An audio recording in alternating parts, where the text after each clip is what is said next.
Julle sal my verskoon as ek nou effens emosioneel is. Ons het nou al hierdie rasionele en spirituele insette gehad wat wonderlik was. Dit het my diep geraak. As iemand wat hierdie land oneindig lief het en al ons mense. En julle maak 'n beduidende verskil aan die welvaart en die welsyn van hierdie land.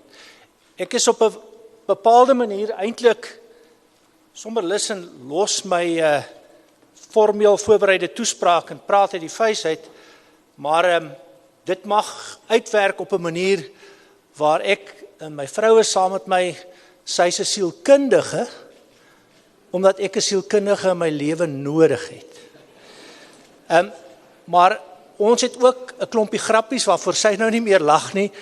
As ek uit die vuis uit nou sou praat, ook na aanleiding van wat die president gesê het en wat die wonderlike lesse van leierskap wat ons gekry het van iemand wat dit toepas op verskillende maniere.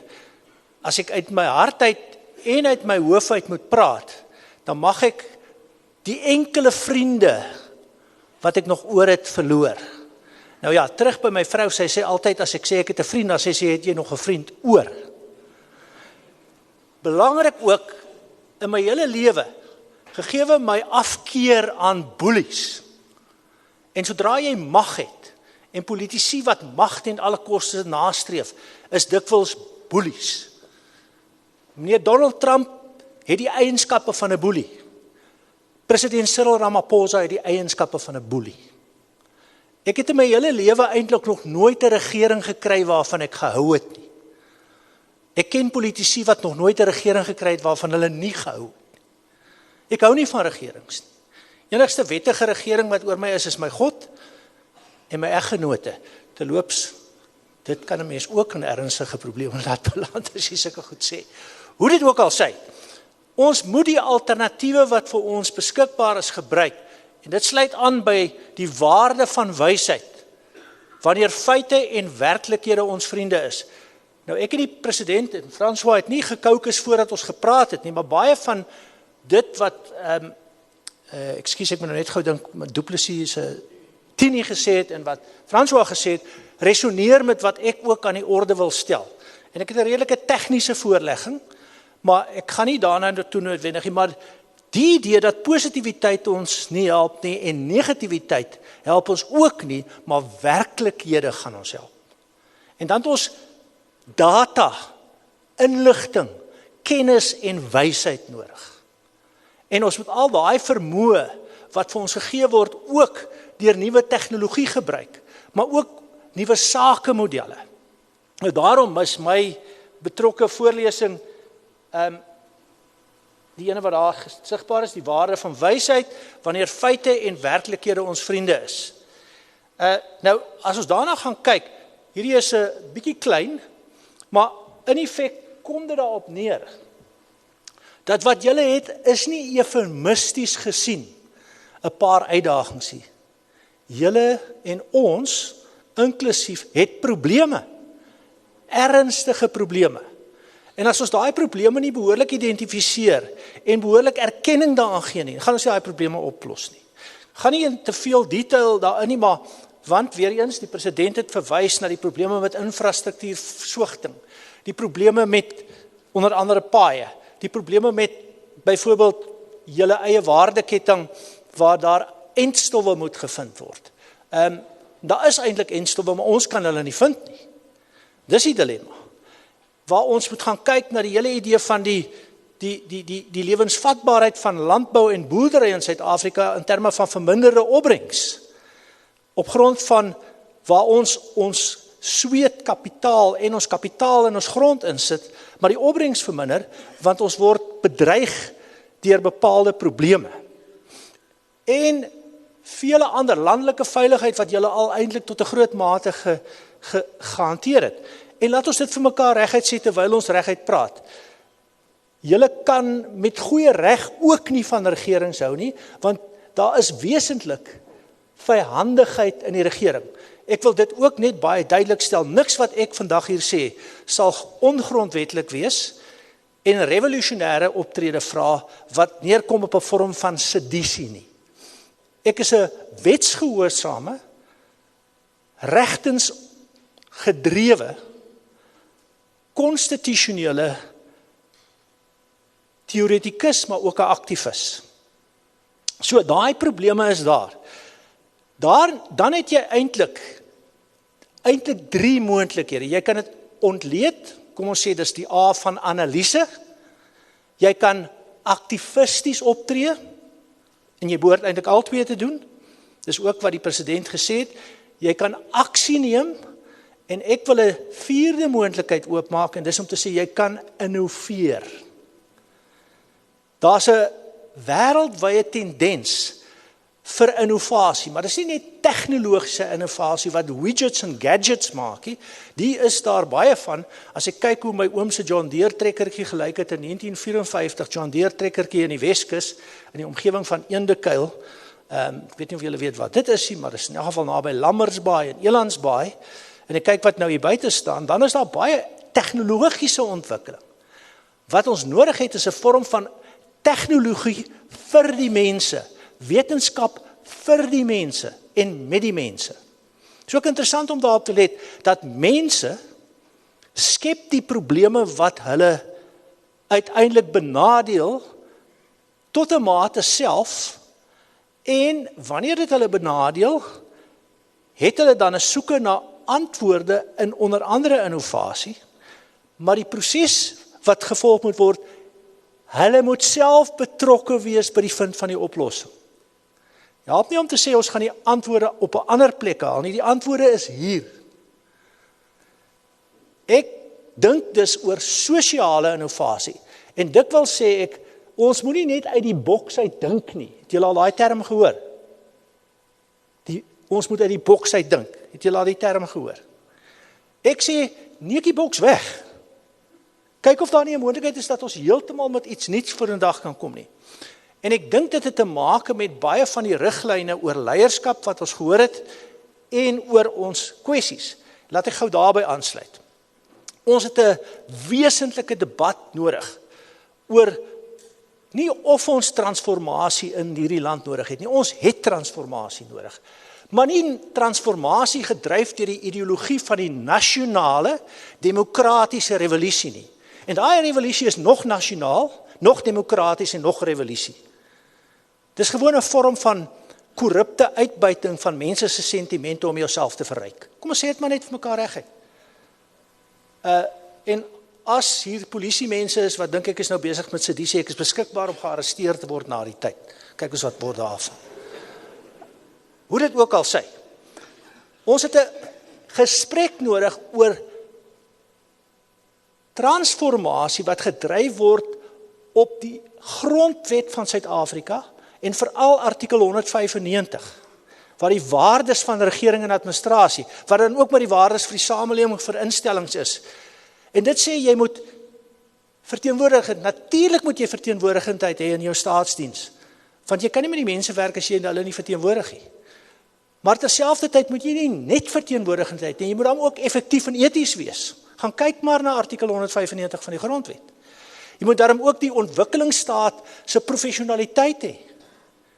So, ons moet ook ons nie laat flous en kil om in skyndebatte betrokke te raak.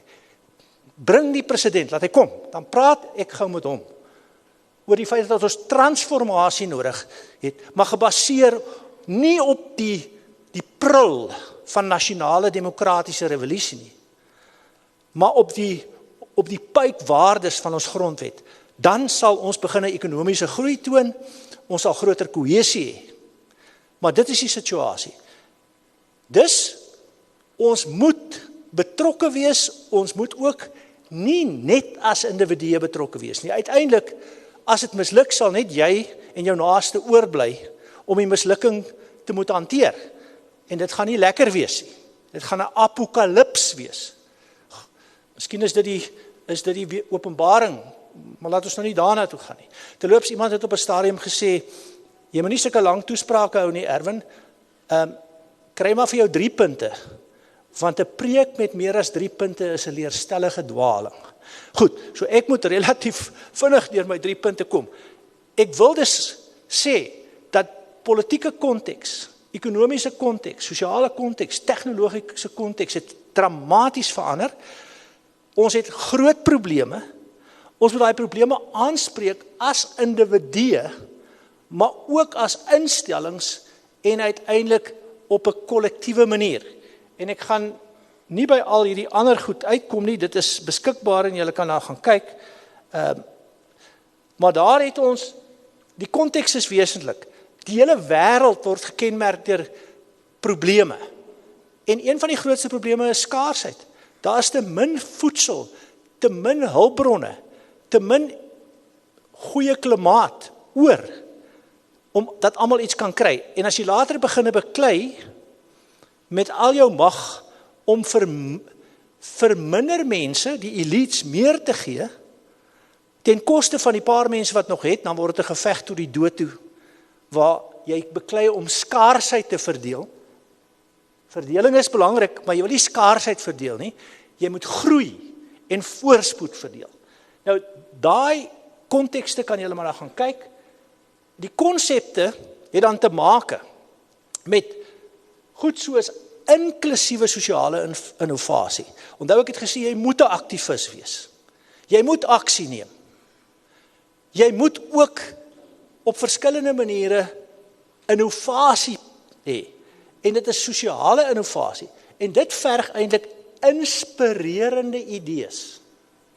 En ek wil daarbey aansluit nou as ek kom by julle rol. Inspirerende idees. Inklusiewe instellings. Insluitend. Die president se punt is, julle moet help met die vestiging van 'n nuwe boerdery generasie. Inklusief en samewerkend. Ons wil nie afskei nie, ons wil nie weggaan nie. Ons moet betrokke wees. En dan, nadat jy inspirerende idees het, inklusiewe, insluitende instellings, moet jy impakvol implementeer. Jy moet wragtig nie net praat nie, jy moet iets doen. En as jy dan dit doen, met sosiale innovasie, dan bou jy 'n prototipe, 'n kleiner weergawe van dit wat jy wil doen. En jy toets daai prototipe voortdurend deur te sê, werk dit of werk dit nie? Hoekom werk dit of werk dit nie? Wat kan ons hieruit leer? En hoe kan ons herontwerp van die prototipe aanpas om die prototipe beter te laat funksioneer? En wanneer die prototipe werk, dan kan jy dit veredel, skaal en versprei. Nou dit sluit by 'n ander boodskap aan wat ek hier het. Die konkrete probleme het ons al oor gepraat. As ons dit nie reg kry nie, gaan ons in kwaadaardige sirkels, vicious circles in plaas van in goedaardige of deugdelike sirkels. Maar ons moet al daai goed bymekaar kry. Nou dit bring ons dan nou weer by die idee van sosiale innovasie. Dit sluit aan met die groot waardering wat ek het vir boere, soos ek sê aan my moederskant is ons Sandveldse boere. My pa was 'n spoorweg ambagsman, 'n 4de geslag Duitse immigrant. En ons boerekant was mense wat soos julle planne kan maak. Nou dis weer 'n geuite, relatief algemene stelling. Maar boere maak planne. En ek dink wat moet gebeur is, ons moet daai planne as inspirerende idees, inklusief nastreef, om uiteindelik uit te kom by impakvolle implementering, waaruit ons dan kan leer.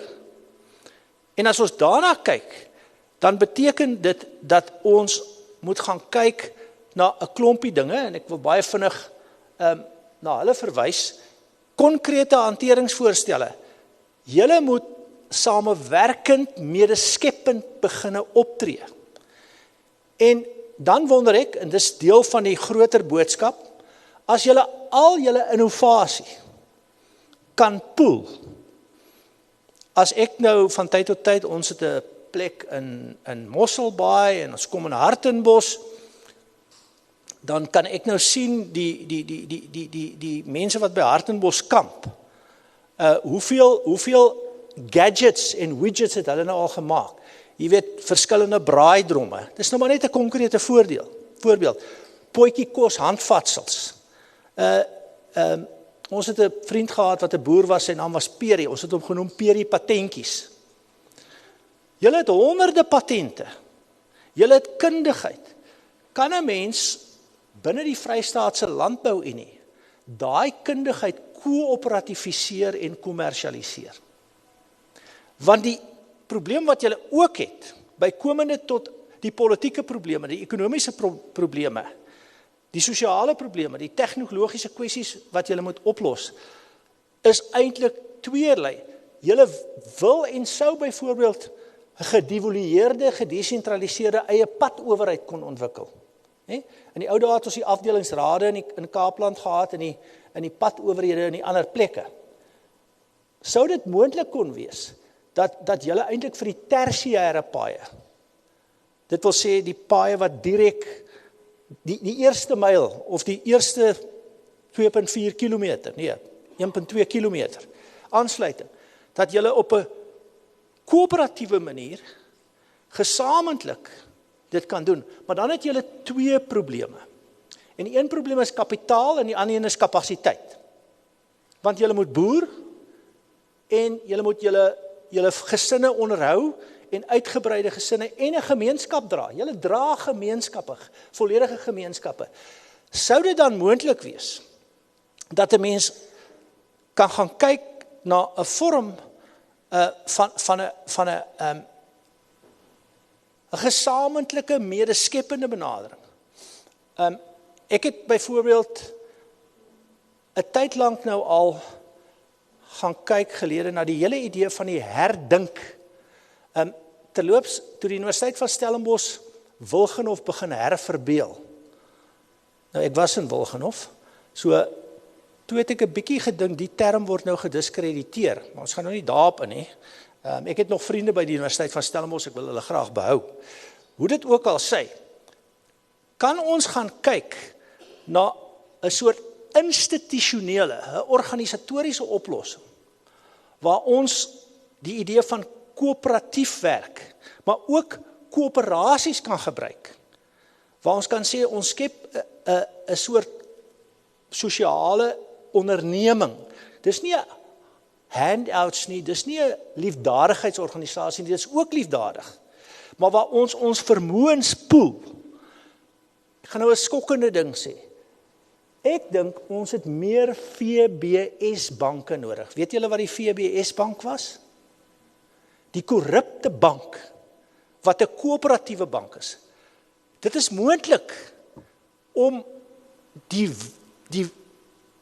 waarde van koöperatiewe banke byvoorbeeld, waarvoor daar voorsiening gemaak is, met 'n bietjie werk, het vat 'n paar jaar, as dit ernstige voldoeningsvereistes, maar om dit te kan realiseer, en dan te sê, jy los jou kapitaal en jou kapasiteitsprobleem op, en dan begin jy op 'n gesofistikeerde manier jou eie padstrukture in plek stel.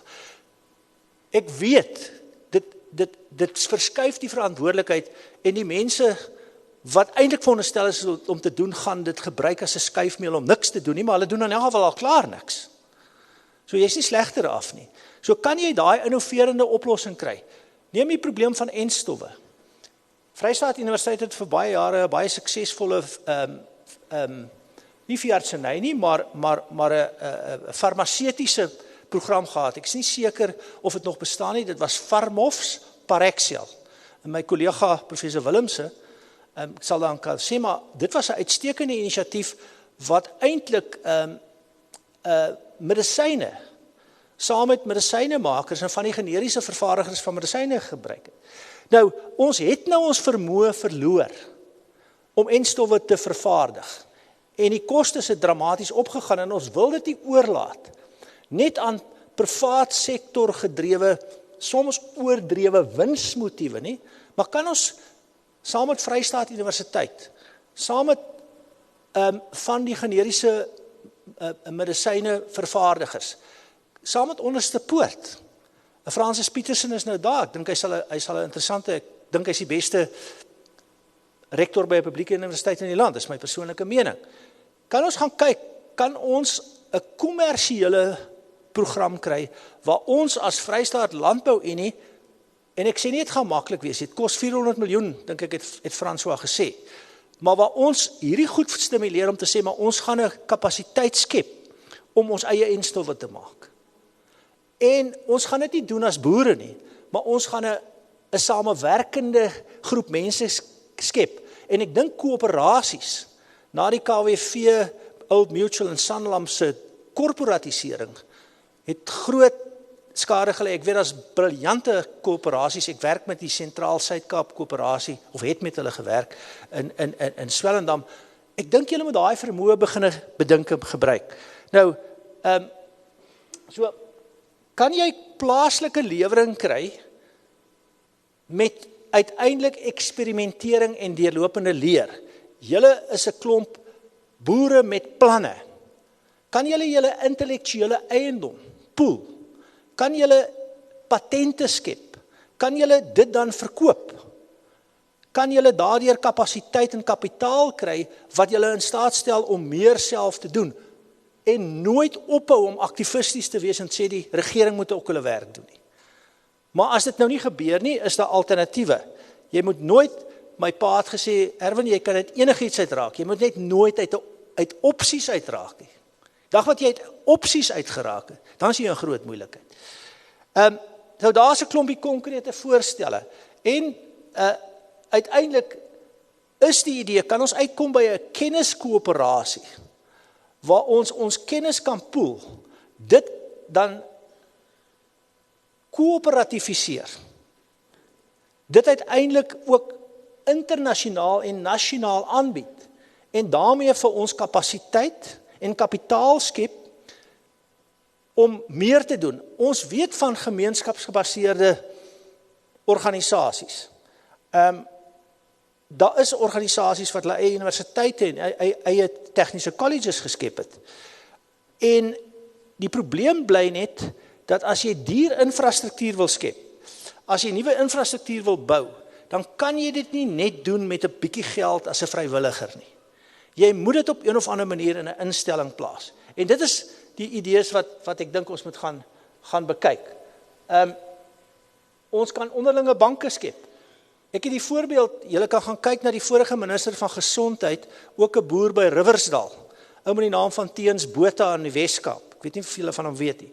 Teens Botha het, nadat hy uit die politieke uit is, in die DA is daar maar ook baie keer konflikte, in die Vryheidsfront plus ook, ek weet van hulle almal, in die ANC is daar baie groot is, maar Teens is toe, en hy uit 'n mediese koöperasie geskep, Medicope, gaan soek maar op Google, Botha, Teens Botha, Medicope, en wat Teens gedoen het, hy het nou, is besig om 'n onderlinge bank te skep, om alle mense wat op die Raad vir Gesondheidsberoepe kan registreer, dis nou van verpleegsters tot superspesialiste, dwarsdeur, en verpleegsters is ook superspesialiste, kan ek julle sê, my ma was 'n verpleegster, sy was briljant. So, om al daai mense te help met hulle praktykvorming, die kommersiële banke gaan julle nie help nie. As julle dit reg doen, dan bou julle julle eie bank, 'n onderlinge bank, en dan sê julle vir die aandeelhouers, wat ook daar gekom het op grond van, nie hulle vermoë dikwels nie, maar as gevolg van hulle verbintenis, nou ja, ons groet julle, ons het ons eie bank. Die VBS bank, maar nie 'n korrupte VBS, 'n VBS bank met integriteit. Ek wil vinnig deurgaan, daar's baie sulke gevalstudies.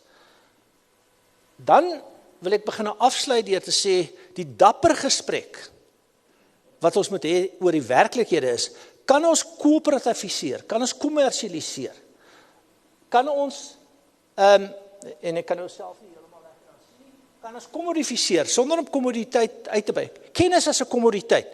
Julle het buitengewone gekoppelde, gepoelde kennis, al die planne.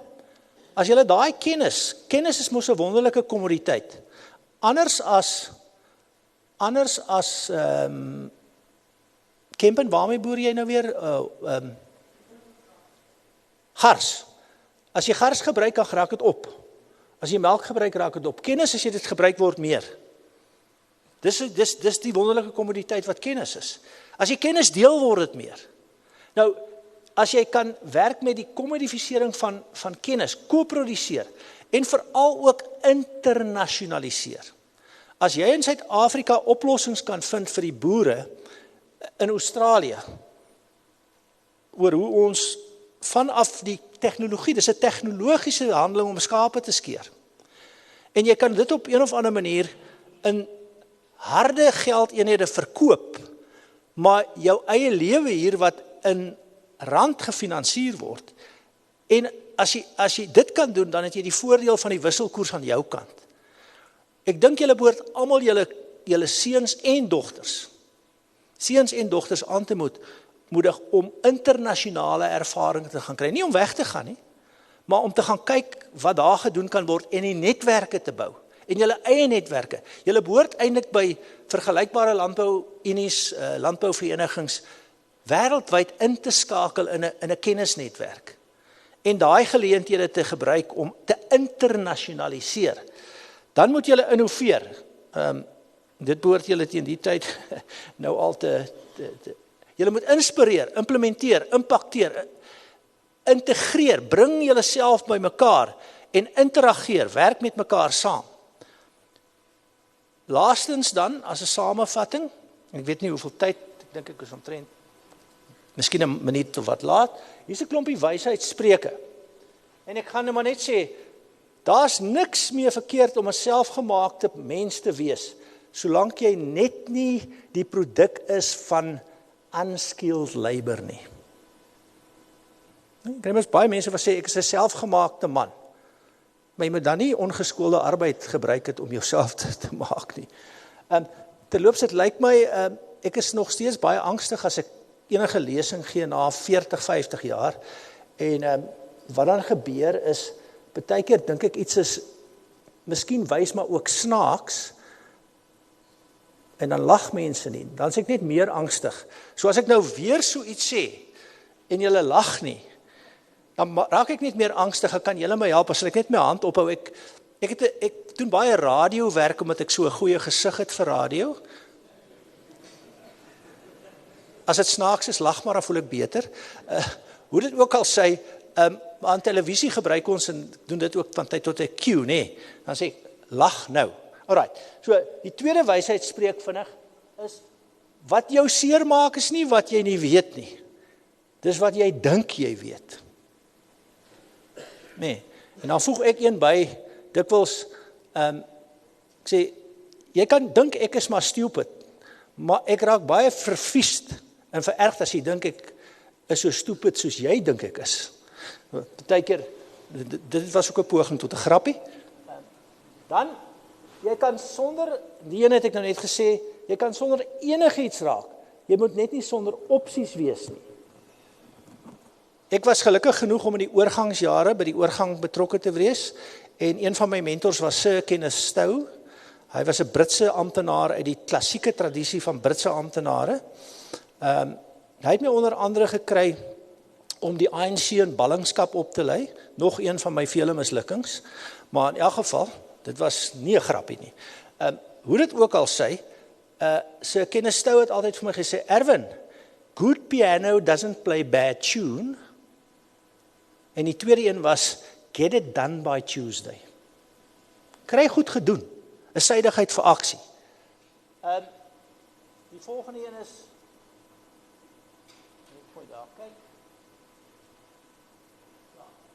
ja, maak die foute van jou verlede die fondamente van jou toekoms. En dit is byna klaar.